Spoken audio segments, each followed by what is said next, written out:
Already. Okay, I could give you a summary of the poll. Give you a quick synopsis of the latest Quinnipiac University poll. The poll is mixed news for Linda McMahon. She's surged in the Republican primary for senator. She's taken a 10-point lead over Rob Simmons. 2 months ago, she trailed Simmons by 10 points. But in the general election against Richard Blumenthal, she still loses big. Blumenthal would beat all the Republican candidates by 30 points or more. Turning back to the Republican primary for senator for just a moment, we see that the biggest movement for McMahon came among conservatives, who she's doing very well among right now. She's doing well among Tea Party supporters, and also especially women. She's running very strong among women in the Republican primary. So you're actually asking people if they are affiliated with some Tea Party organization? We're asking people if they consider themselves a supporter of the Tea Party movement, and 23% of Connecticut voters say they did. Really? Yes. Not Republicans. 23% of all voters. Of all voters. About half of Republicans say they consider themselves Tea Party supporters. So what do you think is responsible for her surge over Simmons? It's the money. She's the only Senate candidate on television right now, and she's made a very good first impression with Republican voters. She's become known very quickly among Republicans, and she now has a very favorable image among Republicans right now. She equals Simmons in both recognition and favorability among Republicans. Do you think that strategy will work in about an election?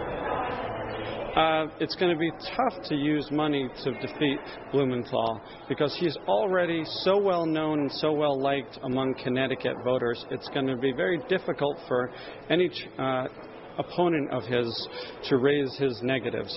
His approval rating is close to 80%, which is a phenomenal approval rating.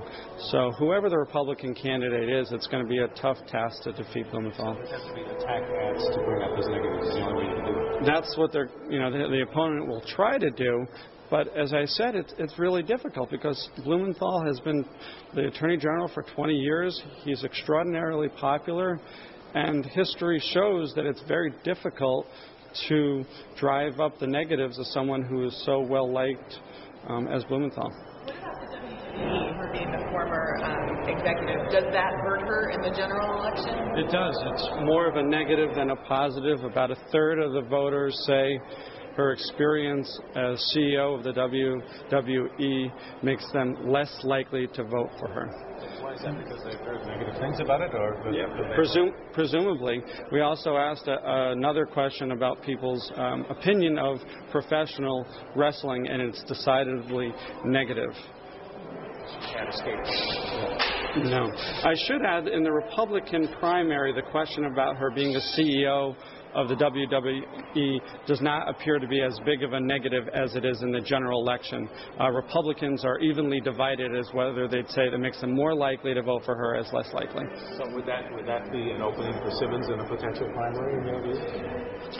As I said, it's not as big of an issue in the Republican primary, although I should point out Republicans generally have an unfavorable view of professional wrestling, so it perhaps could be used against her in the primary.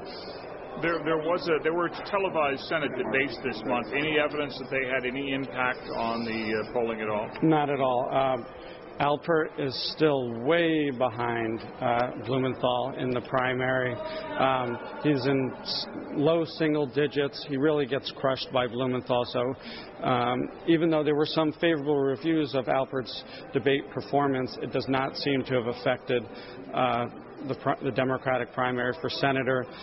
Over 90% of voters still say they don't know enough about Alpert to form an opinion. So Alpert really is not a factor right now. And what about Peter Schiff in the Republican race? Schiff rose a few points in his primary, but not significant movement. I mean, he's still in single digits. Really, the two top candidates are McMahon and Simmons right now. Her likability numbers, or favorability numbers, didn't seem all that high to me. Is that surprising considering how much money she spent so far? You're right. Sure. You're right, Sue. Overall, her favorability, Linda McMahon's favorability rating is a +10 positive. It's not bad. It's not great. It's okay. But if you look at Republicans, they overwhelmingly have a favorable view of her. So in terms of who she's playing to right now, her first task is to win the primary. She's forming a very positive opinion among Republicans. What about the mood? You talk a little bit about people don't seem to be dissatisfied with the way things are going in the country or the state. There's maybe some numbers in there for some Democrats who might be voting for health care legislation that might indicate that they could have a problem if they go through with that vote. I mean, what do you make of those numbers? Sure. People are certainly grumpy right now because of the economy. However, we did ask a question about whether people would rather see someone who's had years of political experience or someone who's a political outsider, and voters were equally divided on that question. You might have thought that perhaps there'd be more sentiment for an outsider given the anti-incumbent mood. There were big differences by party. As you might expect, Republicans were much more likely than Democrats to say they would prefer a political outsider right now. Any big differences or surprises from this poll versus the one taken just a few weeks ago? Anything that stands out or that has changed dramatically or even significantly? Sure. The Republican primary for Senate, that's the big change in this poll. There's been a big shift. McMahon trailed by 10 points 2 months ago. Now she leads Simmons by 10 points today. And Susan's question was, I think it was the WWE, how was that posed to voters? Asked how they felt that influenced the campaign, or? We asked two questions. One question was, does the fact that Linda McMahon was the CEO of WWE make you more likely to vote for her, less likely, or doesn't it make a difference? On that one, about a third of voters said less likely.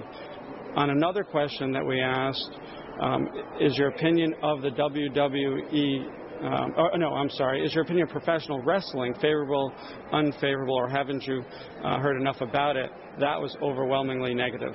You asked any questions about money.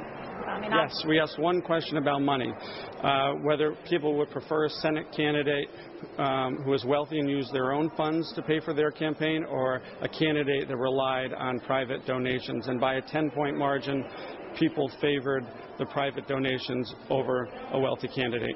And on the outsider versus veteran politician issue, that certainly doesn't play out in the Senate race when you match up Blumenthal, who's been around for a long time, against McMahon or Schiff. That's right. One of the interesting things is when you ask about the specifics about an outsider versus insider, voters like the fact that Blumenthal has been Attorney General. When we asked a similar wording about Blumenthal's experience as we did about McMahon's experience, and they say it makes them much more likely to vote for him, the fact that he has been the state attorney general. So even though many voters are saying they may prefer an outsider this time around, they still say they like the fact that Blumenthal was the attorney general. Well, he continues to enjoy strong support among independents in all the Republican matchups. He gets more than 50% in all the races, close to 60 in some.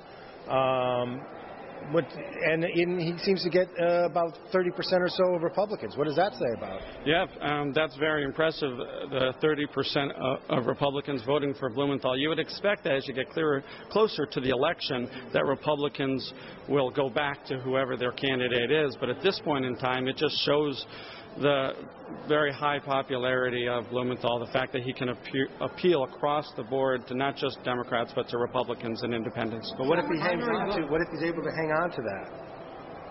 Well, if he hangs on to it, then we're looking at a real blowout come November. Some would say it's still early. We have several months for November. Sure. Do you find that more voters are engaged in the political process now, that they're more aware of the candidates that are running? Is that engaged? In terms of the Senate race, yes. The candidates are better known than they were 2 months ago.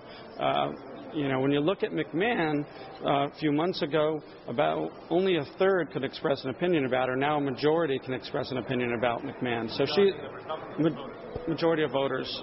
that they know an even higher number of Republicans than the overall electorate have an opinion of her right now. Debates help, and so do the ads, I would imagine. But I think the ads is the big factor. I don't think many people were watching the debates, but the ads are really, I mean, she's really saturated the airwaves with both television and radio ads, and it appears to be working. And direct mail. What's your assessment? Let's worry about Fox for a little. What's your assessment of the numbers on the healthcare debate? It's a mixed finding on healthcare.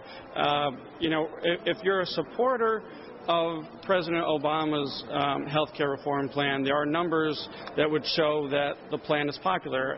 And now if you're someone that opposes it, there are other numbers that would say that the plan isn't popular. Let me tell you, for the supporters, they would point to the fact that if you ask about specifics, people seem to like the specifics, requiring all Americans, for example, to have health insurance, preventing insurance companies from discriminating against people who have pre-existing dispositions, things like that.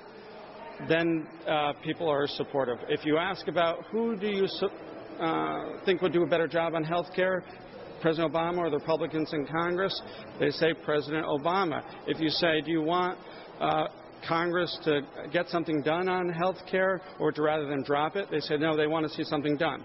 Now let me tell you the other side of that. If you ask overall, do you support or oppose the plan, people say they oppose the plan. If you say, do you think President Obama is doing a good job on health care reform, people say no. If you say, is it too costly, they say yes. Is it too complicated, they say yes. So there's a real mixed finding on the health care poll results. Confusing. It is. They want something done, just not what's being done. That's a fair summary. What's the percentage again on voters across the board who said they associate with Tea Party movement? 23%. Doug, polling on a primary is always one of the toughest things you can do. Can you just quickly go over your screen questions? How Right now, no screens. Oh, no screens, okay. Right now, it's just registered Republicans. Okay. Too early for screens, but we will eventually get to screens. You don't ask them whether they voted? No. No past voting history, no vote intent question, just if you're registered as a Republican, who would you vote for at the election we're held today? So not likely voters. It's not likely. It's registered. It's not likely. It's registered. Unregistered Republican. Yep. How often are you going to excuse me, that's asking them if they're registered, or is that working off a registered list? Asking them if they're registered. How often are you going to take these polls? Roughly, we always do polls every 2 months. Every 2 months. Yeah. This is usually do more than just the one race. So is there more coming tomorrow? Governor, Attorney General, Keno, tolls, and Sunday liquor sales. Oh, I gotta write Governor, that down. Attorney General, Keno, and all tomorrow?